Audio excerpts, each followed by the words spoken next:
Bueno,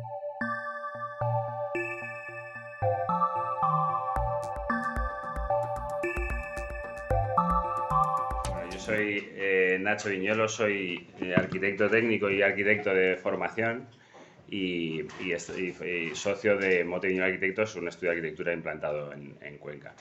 Es cierto, y en primer lugar, agradecer tanto a Carlos como a Enrique un poco la invitación, porque para nosotros es un honor enseñar este proyecto y enseñar esta rehabilitación, que al final es una primera fase.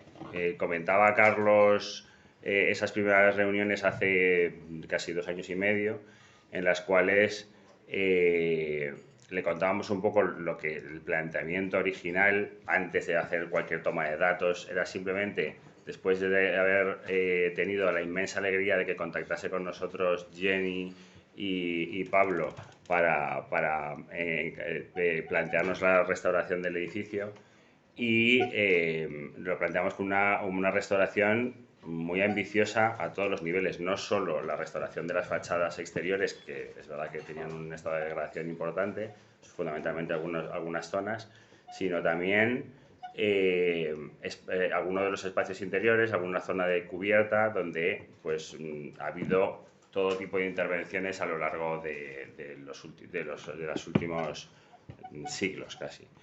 Entonces, Carlos sí que nos decía, oye, por fin en la posada, que es, creo, y corrígeme si me equivoco, Carlos, el único BIC privado en funcionamiento que hay en Cuenca, y que mantiene sus puertas abiertas desde hace, pues, gestionados por la misma familia desde hace 30 años y otros 30 años por el antiguo gerente,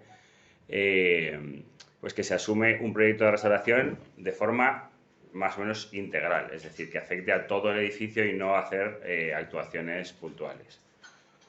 Igualmente que agradecemos la invitación para contarlo, pues como decía Carlos, agradecemos, siempre les estaremos agradecidos a los propietarios de la posada por haber contado con nosotros y por, antes nos estaban entrevistando en Castilla-La Mancha, en la televisión de Castilla-La Mancha, y nos decía, ¿cuál es vuestro cometido aquí? Y yo le decía, mira, nuestro cometido fundamentalmente ha sido disfrutar, porque ha sido un auténtico privilegio participar de esta obra y intentar plasmar el mismo espíritu que ha tenido la posada, donde nos decía Jenny en algunas ocasiones, aquí no se tira absolutamente nada.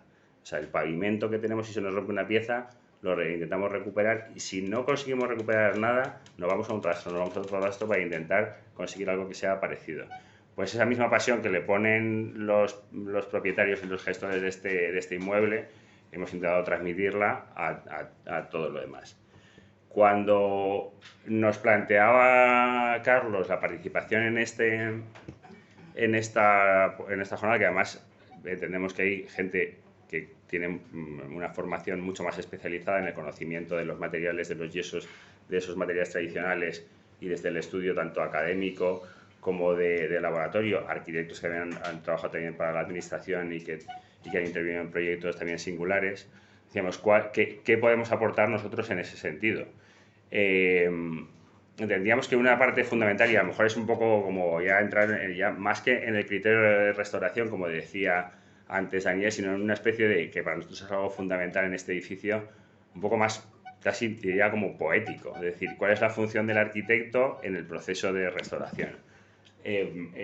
Por eso me he puesto aquí, porque lo tengo que leer, porque no me lo sé de memoria, pero sí que quería citar unas palabras de Luis Franco Laoz, que es profesor de la Universidad de Zaragoza, que decía que el edificio monumental se puede definir desde el equilibrio entre su ser y su particular devenir, y esto los convierte en piezas únicas que es necesario interpretar desde su unicidad. Lo que decíamos de la unicidad es decir, no hacer unas intervenciones como puntuales, sino interpretarlo de forma unívoca. La complejidad implícita en la arquitectura histórica requiere que las diversas disciplinas implicadas en su conservación colaboren transversalmente para alcanzar un consenso interpretativo sobre las clases formativas y el sentido último de cada monumento, su metamorfosis, su soporte material y constructivo, y sobre aquellos valores que le otorgan la condición monumental. Yo creo que define muy bien esa condición que también comentaba antes Daniel de transversal, de participación de diferentes oficios, y cómo tiene que ser, al final, todo estar en la misma línea para que le otorguen la condición de monumentalidad. El proyecto de intervención recupera su condición disciplinar como arquitectura y busca imbricarse en el devenir del monumento sin estridencia ni dramatismo, proponiendo soluciones de una medida de objetividad y sintonía con lo precedente sin renunciar por ello a su propia contemporaneidad. Yo creo que al final define muy bien un poco lo que al final lo que debemos hacer, es decir, antes también lo comentaba Daniel, es decir, no intentar ser protagonistas, pero tampoco renunciar también a una cierta modernidad, siempre bien entendida y siendo respetuosa con realmente lo que prevalecía.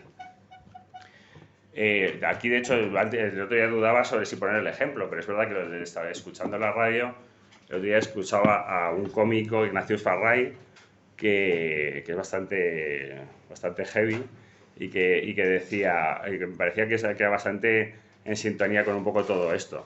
Y él decía que si tú coges una barrica de vino y la llenas hasta arriba de excremento, perdón, del mejor vino que tengas y le echas una cucharada de excremento, al final el resultado que tienes es una barrica fundamentalmente de mierda. Si tú coges esa misma barrica y la llenas de excremento y le echas una cucharada de vino, al final lo que tienes es exactamente lo mismo. Y él decía, al final la mierda siempre gana. Y es que es cierto que en un proyecto donde participa tanta gente y donde participan administraciones públicas para la toma de decisiones, para licencias, participan las administraciones públicas encargadas de la conservación del patrimonio, participan arquitectos, participan restauradores, participan arqueólogos, participan artesanos, participan otros oficios. Al final, una pieza que falle de todo ese mecanismo lo puede llevar al traste. O sea, porque es cierto que, por ejemplo, aquí hemos discutido mucho sobre los colores que aplicar, sobre los pigmentos que se deberían aplicar, sobre cómo resaltar construcciones de una época respecto a otras. Es verdad que si una de esas piezas falla, al final te puede dar al traste con todo lo bueno.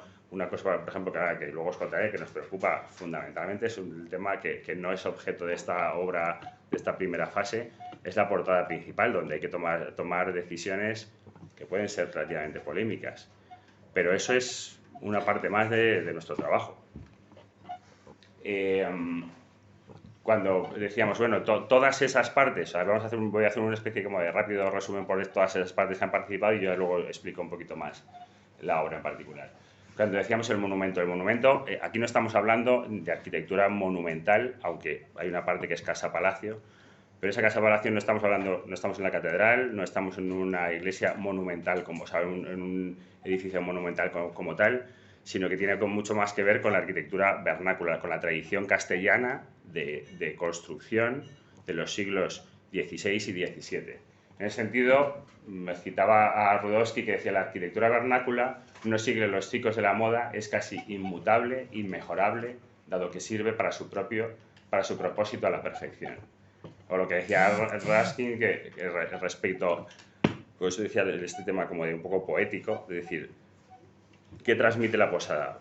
La mayoría de vosotros ya lo conocéis, algunos a lo mejor no, pero al entrar en la posada parece que estás en otra época y en un espacio que está ahí como se ha quedado un poco al margen del paso del tiempo o que precisamente refleja el paso del tiempo muy bien. La belleza va asociada al tiempo transcurrido, no se trata de ver un edificio tal y como se hizo, sino desde un punto de vista distinto, con la perspectiva que nos proporciona la historia.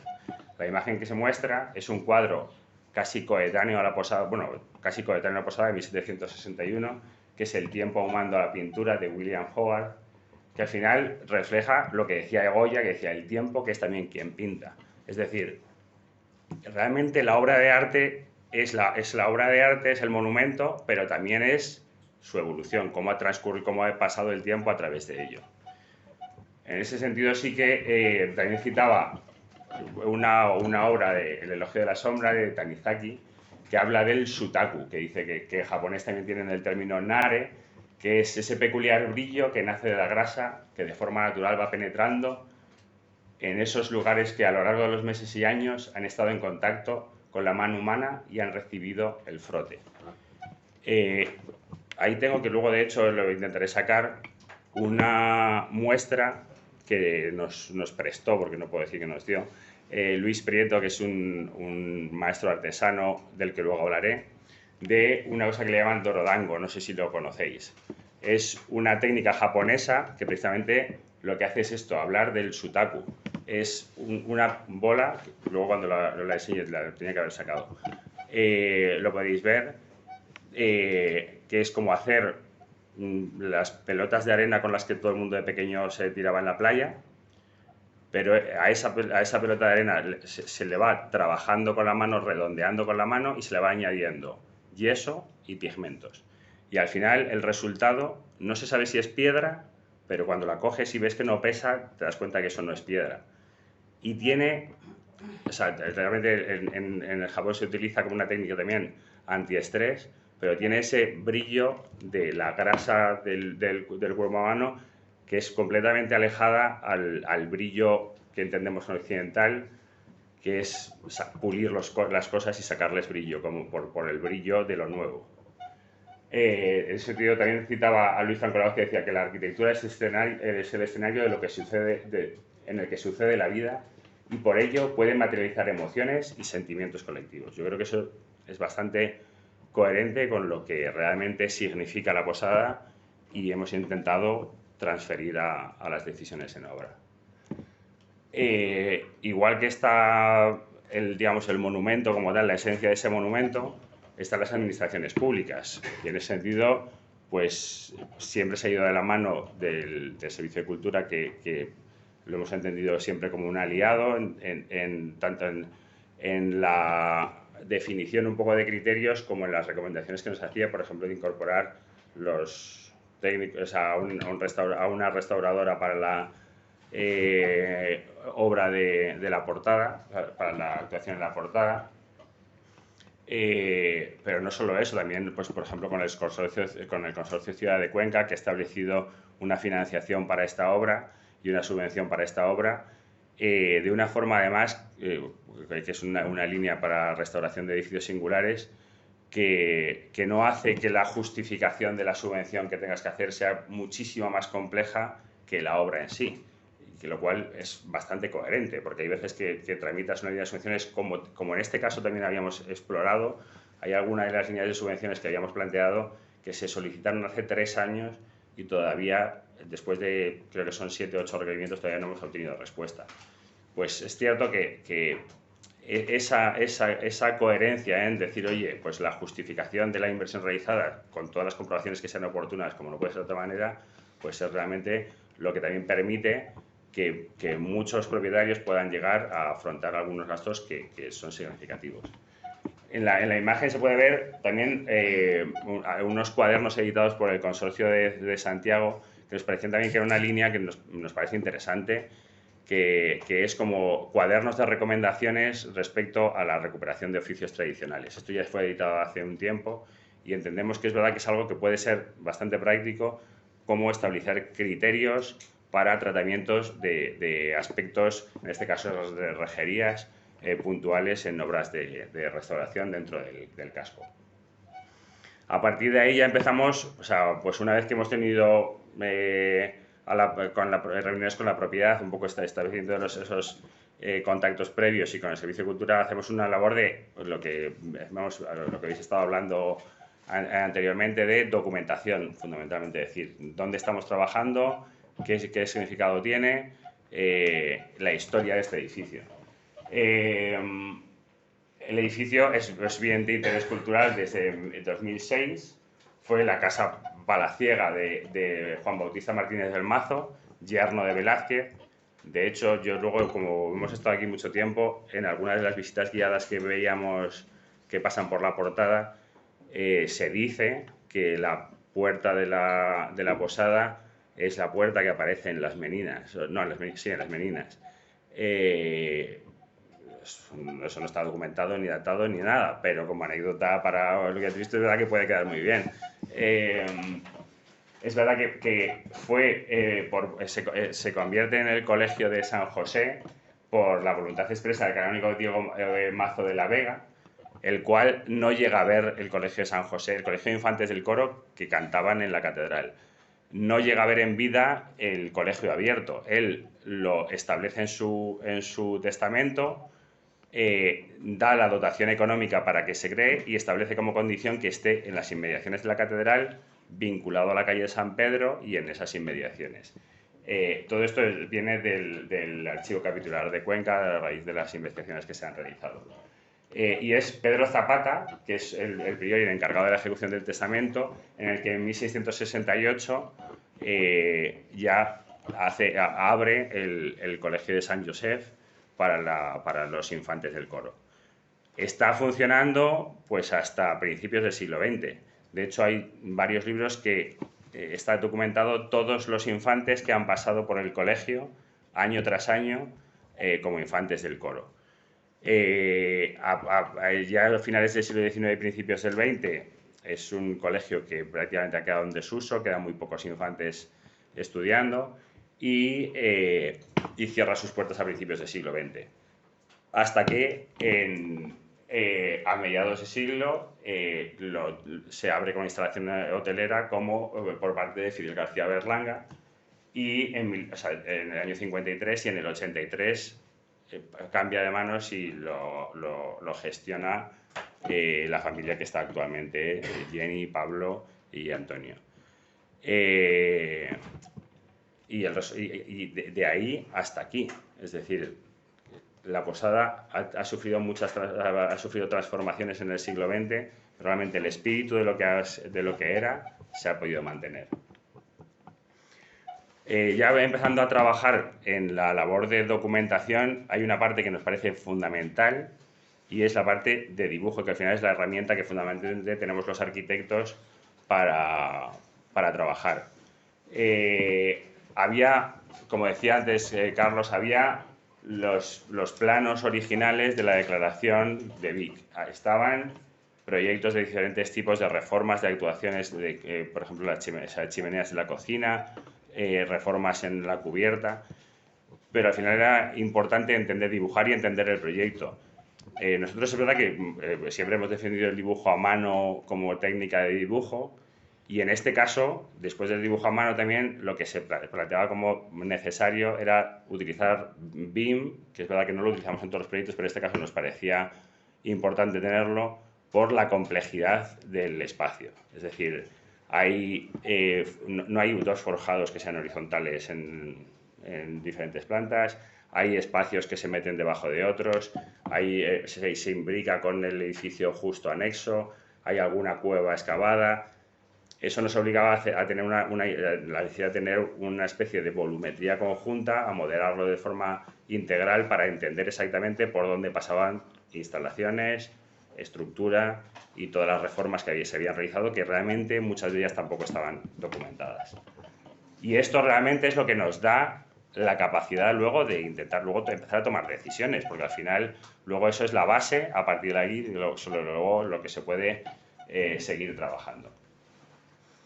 Y a partir de ahí también se elabora una primera estudio visual de las patologías que había. Todavía aquí no hay ensayos, todavía no ha participado más que la propiedad diciendo, oye, tengo estos problemas, y nosotros diciendo, pues vamos a ver aparentemente qué es lo que pasa.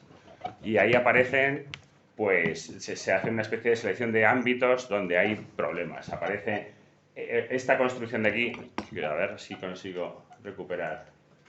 Aquí se explica la evolución de la posada a lo largo de los siglos. Estas construcciones de aquí son las construcciones preexistentes antes del en el siglo XVI, que es este ámbito de aquí. Esta de aquí es la casa-palacio que se hace en el siglo XVII, y luego hay una serie de elementos ajenos que salen posteriormente en el siglo XX, como es este, o como es todo este cuerpo de aquí, que ya es a partir, o sea, sí, es completamente siglo XX, en los años 50. Entonces, eso también marca mucho, contrastando un poco las evidencias que teníamos con las patologías que hay, marca mucho lo que puede llegar a estar pasando antes de esos ensayos. Se ve que en esta parte de aquí, que es una parte muy expuesta y una construcción característica del siglo XX, pues tiene muchas fluorescencias, el revestimiento no está mal, si bien hay una parte que está bastante metalizada.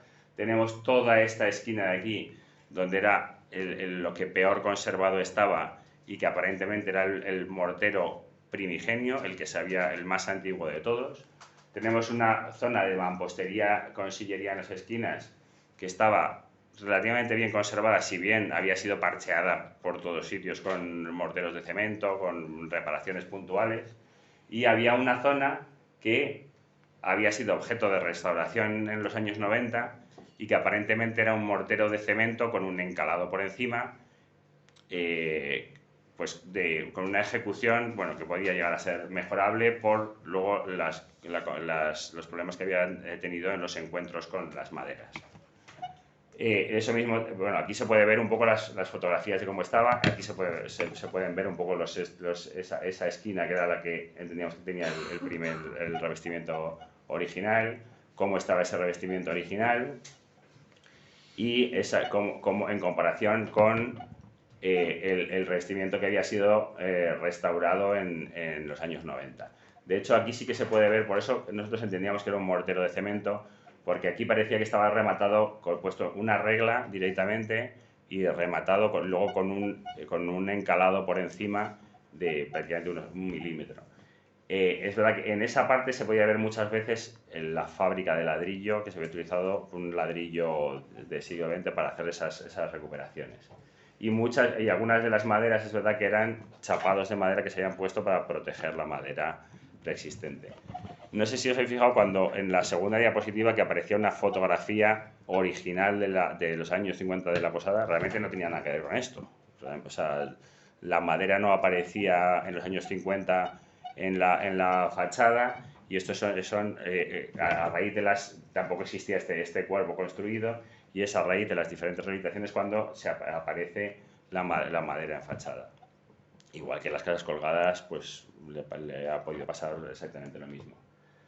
En la fachada lateral pasa lo mismo, hacemos un estudio de patologías. Tenemos la casa palacio del siglo XVII, donde hay una serie de patologías, aparte del tema de las chimeneas. Esta sí que es la chimenea originaria, y otras patologías que se detectaban en la zona. Esta zona es la que se había sido objeto de ampliación en el siglo XX y las construcciones originales. Y luego, del que luego también hablaremos un poco cómo estaba originalmente esto. De hecho, esto tampoco hace tanto tiempo. Originalmente, cuando se empezó la obra, esto estaba prácticamente abandonado, y cómo ha ido cambiando junto con la obra de la posada, que luego intentaré comentar. Y por último, cómo estaba la portada, la fachada principal, que tenía un revoco. Le pasaba lo mismo que como comentaba Daniel antes. Aunque aparentemente parece que podía llegar a ser una mampostería, no, todo esto estaba realmente revestido, tenía un revoco por encima. Ahí es verdad que hay zonas donde estaba muy deteriorado, incluido alguna de las jambas de piedra estaba muy meteorizada.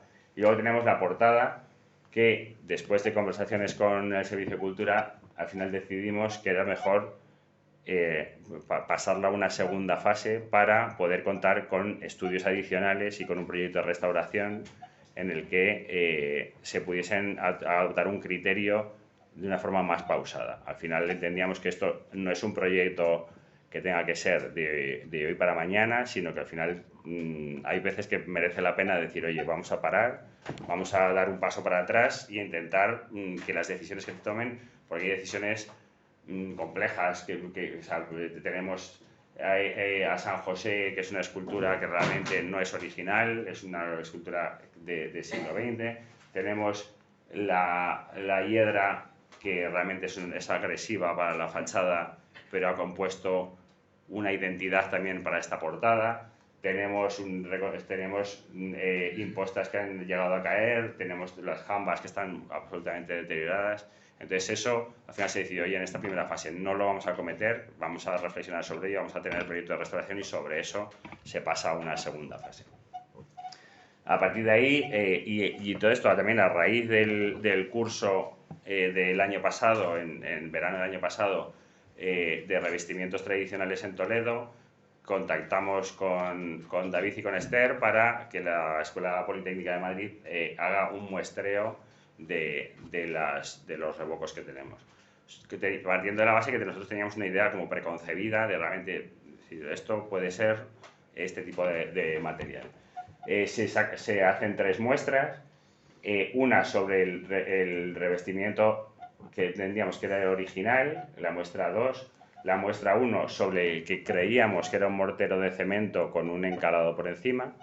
Sobre esta zona, es verdad que entendíamos que siendo una construcción de los años 50 del siglo pasado, perdón, no era necesario porque al final era algo que era completamente ajeno a lo que era la historia del edificio. Y la tercera muestra se hace sobre la fachada principal, donde está la portada principal de acceso.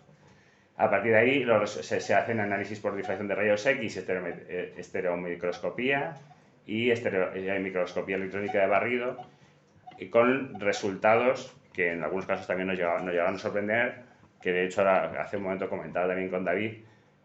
La muestra 1, que es la que había sido reeditada en los años 90, tiene una capa de acabado con un mortero de cal que hasta podría llegar a ser prácticamente aplicado como una pintura, y no era mortero de cemento, sino que realmente aparentemente es un mortero de cal con aridosilicio con apariencia de mortero de cemento. La muestra 2 es un mortero de yeso tradicional, es decir, con restos de mineral de yeso sin calcinar, anhidrita sin hidratar, impurezas de cuarzo y arcillas propias de la fabricación artesanal. Ayer lo comentaba Carlos, es decir, es una pena que como luego veremos cómo se ha tratado, que realmente no podamos obtener yeso para haber reconstruido esa fachada con yeso de la zona y no yeso de Albarracín, como al final se ha tenido que aplicar. Y la muestra 3, tal y como comentaba también Daniel antes, cuando hablaba del proyecto, eso se correspondía con la Casa Palacio, y en la Casa Palacio se utilizaba un tipo de mortero diferente a las construcciones como más vernáculas, donde había construcción con yeso. En la muestra 3 hay mortero de cal y arena silicia cocido a menor temperatura de la muestra de este ámbito. También es verdad que está realizado en una época diferente. Junto con esos estudios previos también se cuenta con un proyecto arqueológico y de control y siguiente arqueológico por parte de AUDEMA, y el proyecto de restauración, que de hecho va a ser propio de la segunda fase para el tratamiento de la portada. Y aparte de esos estudios, digamos, que puedan llegar a ser imprescindibles, digamos, para el buen desarrollo de las obras de restauración, también hay otra serie de proyectos o de estudios que a lo mejor aquí no se han tratado tanto, pero que también entendemos que son fundamentales. Es decir, ¿qué pasa con la iluminación de ese monumento? Además, con una iluminación que además ahora parece que se ha puesto de moda, ponerla de azul el Día de Europa, ponerla de rosa el Día de la Mujer y tratar el monumento como si fuese una especie como de feria. Aquí lo que planteamos es decir, oye, si la posada significa algo y tiene una evolución y realmente a nivel hasta sentimental para los conquenses también supone algo, eso se tiene que trasladar al proyecto de iluminación que se haga sobre la fachada. No podemos ni inundarla de luz ni dejarla inundada sin luz alguna. Y la iluminación que pueda llegar a tener esa portada tiene que ser coherente con este espacio, que al final es un espacio que lo que decíamos de Sutaku, que no está recién pulido. Esto tiene el paso del tiempo y tiene que ser acorde a esa identidad. A partir de ahí se hace una selección. Yo creo que esto es casi, diría, que por encima de todos los estudios previos, por encima de todo nuestro trabajo de dibujo, es casi lo más importante de todo lo que hemos podido hacer y lo que hayamos podido aportar. Y es entretenernos en entrevistarnos con diferentes artesanos que podían llegar a hacer estos trabajos. Alejandro Ciudad, que va a participar a continuación haciendo una muestra, digamos, ha sido un poco el alma de realmente el trabajo que se ha hecho aquí con los morteros tradicionales. Desde que tuvimos la primera entrevista que nos conocimos en la Escuela de Arquitectura de Madrid en la cafetería y le contamos lo que queríamos hacer, él se subió al carro y dijo, me encanta la idea, me da gusto encontrar pues una propiedad y un equipo que realmente quiera plantear algo así, cuando muchas veces es una tradición que se queda en el olvido, y ha demostrado un compromiso que lo que planteábamos de hecho era decir, oye, esto tiene que llegar a calar, tiene que empapar a gente de Cuenca para que realmente ese oficio, porque lo que decíamos es, oye, si traemos a una gente de fuera, pero nadie aprende ese oficio, el día que haya un problema aquí, pues también vamos a tener que traer a alguien de fuera, vamos a intentar que también que se genere aquí un oficio. Eso lamentablemente, pues no todo, de vez en cuando tenemos una cucharada también que estropea nuestro tonel, y hay veces eso no lo hemos llegado a conseguir, y ojalá se cree una escuela de taller que realmente esto pueda llegar a promoverse. Luis Prieto también nos puso en contacto con, o sea, perdón, Alejandro Ciudad nos puso en contacto con Luis Prieto, que es uno de los maestros. Todo esto, de hecho, nació a raíz de la Red Española de Maestros de la Construcción Tradicional, que la verdad es que desde aquí chapó por lo que han hecho de tener una referencia de maestros artesanos de cada uno de los oficios para tener como una especie de base de datos de la que poder tirar. Decía Luis Prieto, si no le conocéis, os recomiendo que os escapéis a Madrid un día y le conozcáis su taller que tiene al lado de San Francisco de Grande en Madrid, porque eso no es como entrar en otra época. Y a otro tempo, donde realmente todo es mucho más pausado. Tiene una colección de pigmentos de todo el mundo impresionante, trabaja con artistas que están trabajando sobre obras de arte ejecutadas con yesos tradicionales, y a raíz de todo eso nos plantean la posibilidad de no solo enfrentarnos con la técnica tradicional a los revestimientos de la parte de revocos, sino también la técnica tradicional de los revestimientos de la madera que había en la posada, mediante las pinturas de engrudo, que ahora a continuación contaré un poquito. Por último, contamos con Miguel Sobrino, es cantero, sería para la obra de la segunda fase, que finalmente se decidió posponerla. Y digo, y esperamos seguir poder contando con él, porque ahora es uno de los encargados de la restauración de la Puerta de Alcalá en Madrid. Ya nos ha comentado que pues, eso le va a implicar que posiblemente pueda llegar a tener algún problema para venir a la posada. Junto con Alex y Luis, junto con Alex viene el hijo de Luis Prieto, que trabaja también en la posada durante un tiempo, y la verdad es que quería citarle también porque da gusto también que haya un artesano que además de artesano sea investigador, que tiene publicaciones realizadas en INBAU, en el diario de construcción tradicional, como es la investigación que tiene sobre el trabajo de Largo Caballero, que fue ministro en la República, y revocador. Y tiene la investigación En busca de los estucos perdidos, investigación histórica de paramentos tradicionales en edificios emblemáticos de Madrid. Realmente, o sea, esta publicación está en este libro, es esta publicación, de hecho está marcada un poco si luego lo queréis consultar, merece la pena echarle un tiempo. Una vez seleccionados a los artesanos, se hace un proceso como de muestreo, de decir, oye, vamos a hacer pruebas, realmente tenemos pruebas realizadas con yeso de Albarracín, en un revoco de yeso de Albarracín sin nada más. Tenemos muestras de morteros de trabadillo con diferentes veladuras, con sulfato de hierro, con pigmentos de todo tipo, y tenemos muestras de morteros de cal puro. También con diferentes pigmentos. De hecho, luego hay algunas pruebas que ya son posteriores de tratamientos, hasta de veladuras posteriores, hasta con óleo, con pintura al óleo, para ver un poco cómo realmente se le podía hacer ese tratamiento del pigmento. Y también tenemos muestras realizadas sobre la portada lateral, la fachada lateral, también con diferentes tipos de acabado. Bueno, pues así. Los materiales que se han utilizado al final fundamentalmente ha sido yeso de Albarracín, lo que comentaba en referencia a Carlos, es decir, ojalá pudiésemos contar con esos hornos recuperados que podamos realmente tener una materia prima propia de la zona, cal en pasta, arena y pigmento. Luego es cierto que también tenemos en algunos puntos que ahora comentaré, hemos tenido que utilizar pintura de cal, donde no nos ha quedado más remedio por presencia de otro tipo de componentes. En esta obra es verdad que partimos también de un hándicap importante, y es que estamos trabajando en la hoz, que la carga de material para entrada de material y salida de escombro está a 28 metros por debajo del nivel de trabajo. Estamos con un andamio prácticamente suspendido de la hoz, y donde realmente eso complica todo y fundamentalmente encarece todo.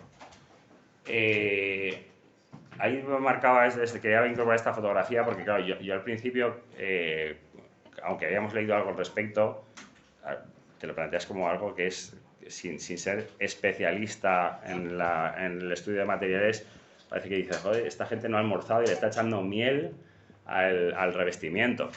Es cierto que luego, a base de documentarlo, sí que descubrimos que hay bastante estudiado al respecto. Citamos aquí la tesis de Erika Rodríguez Haro, en la que concluye que el uso de aditivos orgánicos, como decía ayer en la ponencia, decía que tanto clara de huevo, sangre bovina, miel, mejora la viscosidad y la trabajabilidad de los morteros de pasta en estado fresco. Y además el pH ácido hace que favorezca el crecimiento, o sea, que se inhiba el crecimiento de microorganismos. A partir de aquí se muestran algunas fotos de cómo estaba ese estado previo, cómo estaba el revestimiento este es el revestimiento de yeso, que es verdad que se presenta esta materialización importante. De hecho, había algunas zonas que estaban tan deterioradas que prácticamente salían enteras, hasta ver ese aislamiento que había previo. Cómo se hace, estas maderas originalmente, o sea, en el momento estaban tapadas, se les dispone la cuerda para garantizar ese contacto entre y que trabajen conjuntamente, y sobre este revestimiento se ha utilizado un mortero de trabadillo, de yeso y cal. Aquí se pueden ver un poco el estado previo y el estado resultante. Es cierto que lo que comentábamos, ahí se puede ver de ese tipo de junta, que es la restauración que se hizo en los años 90, frente a la forma de recibir contra la madera del proceso de restauración actual. Y aquí de hecho también se puede ver, eso es un poco cómo estaba acabado. De hecho ahí se ve un poco cómo en algunos sitios se veía la fábrica de ladrillo que se había utilizado. Aquí se puede ver un poco el estado previo de ese muro de mampostería, donde había una zona de retacados de mortero de cemento, donde había retacados de todo tipo, y donde había hasta una lata de berenjenas para hacer que en su momento habían hecho para sacar una ventilación a una de las habitaciones. A partir de ahí se hace todo el picado de esos revestimientos para hacer el tratamiento con un mortero de cal, y de hecho luego a posterior se ha aplicado una veladura con un agua de cal para ajustar la coloración al cerramiento superior. Sobre esta parte que decíamos de la ampliación del cuerpo edificado de los años 50, después de discutir también mucho con Alex, al final lo que se ha optado es por no podíamos picar todo ese revestimiento preexistente porque no tenía ni el grosor apropiado, nos cargábamos prácticamente completa la fábrica, y ahí se decidió por hacer un enjabelgado con cal y arena, de tal forma que y también trabajando sobre el color para que siempre se detectase que ese volumen edificado no era el mismo cuerpo del volumen preexistente del siglo XVI. Ese es el resultado final que ahora hemos podido ver cuando nos hemos asomado a tomar un café. Y comentaba un poco que de los revestimientos, no solo los revestimientos de revoco, sino de los revestimientos de la madera. Ya cuando se está trabajando, aquí estaba planteado originalmente un tratamiento de la SUR y nos plantean, oye, dejadnos probar la pintura de engrudo. Decíamos, ¿qué coño es esto de la pintura de engrudo? Y ahí es verdad que habíamos seguido alguna vez de revestimientos así, pero de hecho lo primero que hice fue llamar a la persona que más experiencia tiene en la pintura que conozco en Cuenca, y me decía, yo eso no he oído hablar en mi vida. Y dice, pero vamos, o sea, esto dice, pero vamos, a mí si me la dan, yo no la puedo pintar con ello. Trajimos a Luis Prieto estuvo por aquí y nos hizo lo que parece un rabo de toro, pero no es un rabo de toro, es una pintura de engrudo, que al final es aceite de linaza, al final es un aceitado de la madera, un aceite de linaza, harina de trigo que actúa como emulgente con el almidón y pigmento natural para dar la coloración. Al final lo que protege la madera es el pigmento. Cuanto más oscuro sea ese pigmento, más protección contra los rayos ultravioleta del sol va a tener la madera. Luego también se han hecho pruebas con aceite de linaza y pintura al óleo para darle esa coloración. De hecho, bueno, el tono que tiene definitivamente es un poquito más oscuro de lo que aparece en esas fotografías.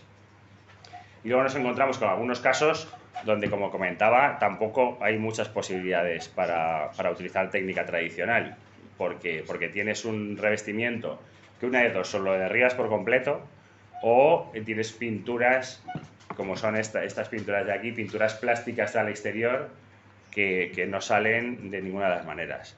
Entonces, sobre esas pinturas, al final es verdad que Gordillo sí que tiene realizadas pinturas de cal, que realmente tampoco es una pintura de cal como tal, pero utiliza como base la cal, luego tiene aditivos y permiten el tratamiento de eso de una forma más o menos coherente.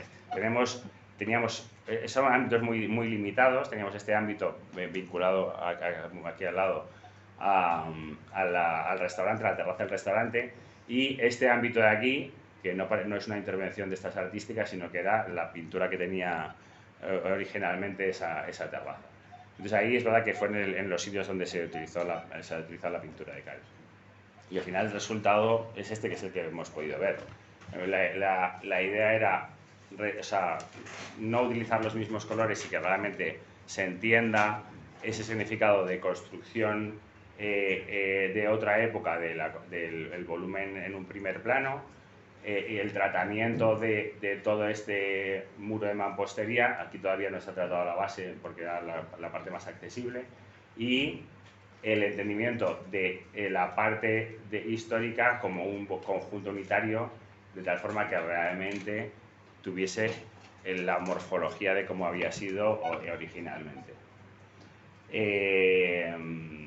Bueno, ahora mismo estamos trabajando sobre este cerramiento, ya se ha terminado toda esta parte y se está trabajando sobre la fachada lateral del Jardín del Clero, y posteriormente a partir de mediados de la semana que viene, finales de la semana que viene, se pasará a trabajar sobre la fachada de la Ronda. No solo se ha trabajado sobre las fachadas, digamos, vistas, sino que también se ha trabajado sobre las fachadas, sobre los elementos que componían la cafetería, que dan a otros espacios, como es el Jardín del Clero, donde se ha dotado de ese mismo carácter. Decía que esto lo quería tratar también aparte, porque uno intenta ser todo lo coherente que pueda con su proyecto, con nuestro proyecto o con el proyecto de tu cliente. Hay cosas que ya se escapan de la capacidad. ¿Cómo es esto? Es decir, yo se me saltaban los ojos de las órbitas cuando desde el andamio veía que en este patio, aparte, digamos, de la decoración tipo Leroy Merlin, había un Buda de plástico con un sombrero de paja y ibicenco entre la catedral y la posada de los infantes del coro. Digo, joder, es que esto es impresionante. O sea, es tan quiche que hasta puede llegar a ser como tener un cierto valor. Futuras intervenciones, como había comentado, la portada, es verdad que tiene una identidad propia y merece ser estudiada de forma independiente, el equipo de Mote Viñolo. Y antes de terminar, sí que me gustaría que, si luego vamos a ver la demostración de Alex, y Jesús, en un radio de 50 metros al lado de donde vamos a estar, tenemos un catálogo de patologías de todos los tipos para poder ver. Y es que además, ya digo, no hay que andar mucho. Esto es justo la bajada a la calle San Pedro, donde es verdad que el uso de yesos no tradicionales, donde la concepción de la malla del revoco como si fuese el Superman que entra en la cabina se cambia y como tiene capa ya tiene superpoderes, parece que la malla es los superpoderes. Realmente todo vale si le has puesto malla, y además de hecho hablas con gente y dicen no, pero tiene malla. Entonces, realmente pues, se puede ver un muestreo un poco de todas esas patologías por o uso inadecuado de materiales o por decisiones que no han sido acertadas, como son pues todo este catálogo. De hecho, sí que quería poner este porque este nos ha tocado tangencialmente, y es que en este edificio nosotros hicimos una obra de consolidación estructural. Este edificio antes había tenido un edificio medianero aquí que lo soportaba y se estaba descolgando respecto al edificio adjunto. El caso es que cuando se terminó la obra de consolidación se mantuvo durante un tiempo el andamio hasta que se desmontó y la propiedad decidió pintarlo, porque el revestimiento es verdad que estaba regular, es verdad que en un principio originalmente se había llegado a plantear, por el coste que tenía no se pudo asumir de forma íntegra, se atacó solo lo que era la consolidación estructural, que era lo que estaba poniendo en riesgo la estabilidad del edificio. Pero claro, se dijo, oye, por 9.000 euros, alguien le dijo, lo pintamos y va a estar renovado. Duró 6 meses pintado. Y es verdad que todo este revestimiento no solo implicó, porque claro, la pintura, de hecho, yo luego me pasaron la ficha técnica, la pintura es una pintura estupenda. Sí, la pintura no tiene ningún problema, pero se aplicó solo un revestimiento que no era apropiado, y no solo provocó que se desprendiese la pintura, sino que está arrastrando al revestimiento. Esto es de hace unos días, y que está arrastrando al revoco que se había dado. Es un revoco de yeso industrial realizado pues aproximadamente el año 2000 y poco. Y luego, sí que quería terminar con esta diapositiva, que es, ayer Carlos hablaba de la quinta fachada, que decía, la quinta fachada es las cubiertas. Hasta aquí estamos hablando de tratar todos digamos, las fachadas de los edificios, los revestimientos de los edificios. La quinta fachada tratamos las cubiertas, que es imprescindible. Pero, joder, tenemos zapatos. Y los zapatos, al final, también nos reflejan nuestro carácter. O sea, esto es una fotografía hecho.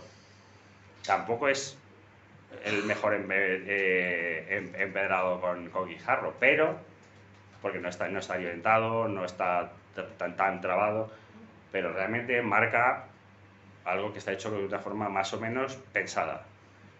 Aquí, aparte, si nos dejan ver las 19 tapas de arquetas que hay en esta fotografía, en la puerta de la posada, el edificio Vic, tenemos un pavimento que es que tampoco sé muy bien cómo llamarlo, porque esto no es un pavimento de guijarro, no es un pavimento, esto es cemento con piedra, y ya está.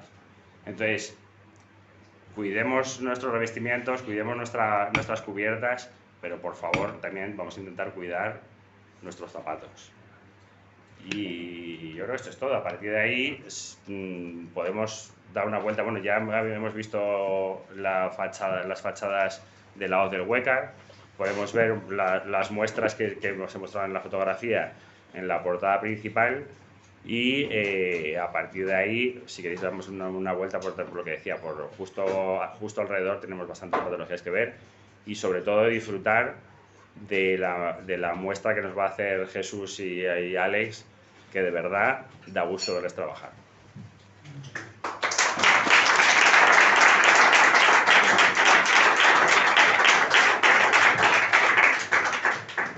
Muchas gracias, Nacho.